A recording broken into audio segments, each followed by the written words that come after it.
There has been many events that lead up to the process of Thanksgiving. History says that Thanksgiving as an official, United States holiday, did not begin until November 1863 during the Civil War. President Abraham Lincoln officially established the holiday as a way to improve relations between northern and southern states as well as the U.S. and tribal nations. Just a year prior, a mass execution took place of Dakota tribal members. Corrupt federal agents kept the Dakota Sioux from receiving food and provisions. Due to all the death and starvation, this caused members of the tribe to fight back, resulting in the Dakota War of 1862. In the end, President Lincoln ordered 38 Dakota men to die from hanging, and he felt that Thanksgiving offered an opportunity to bridge the hard feelings amongst natives and the federal government.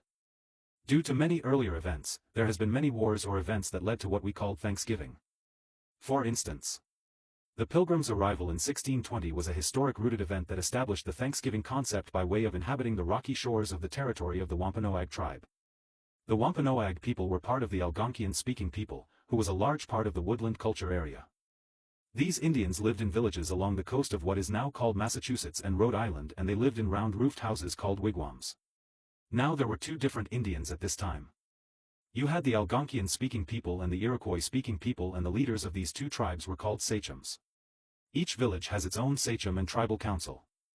Their system was so impactful, about 150 years later Benjamin Franklin invited the Iroquois to Albany to explain their system to a delegation who then developed the Albany State of Union. So when it came to the Wampanoag, they respected their region and forest and everything in it. They treated everyone with respect, and they gave the same courtesy to the Pilgrims when they arrived. When they arrived they came with wheat and filthiness but wanted to learn the new ways of the world. So they ran into a man named Tisquantum or Squanto. Squanto was originally from the village of Patuxet and a member of the Pokanoket Wampanoag Nation. Patuxet stood on where the Pilgrims built Plymouth. Squanto as member traveled to England with a friend named John Weymouth. Later he was kidnapped by a British slaver who raided the Wampanoag village. The village was deserted and with skeletons everywhere. Everyone in the village died from the illnesses that the British brought there. Another key event is Pequot Massacre, 1637.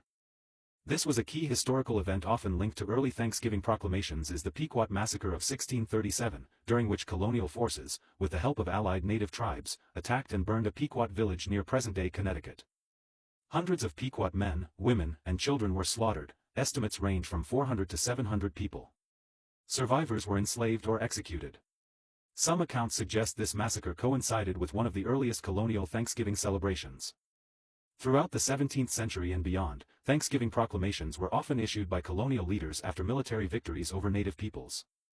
These celebrations were tied to the systematic displacement, enslavement, and murder of indigenous populations. In other words, if you celebrate Thanksgiving,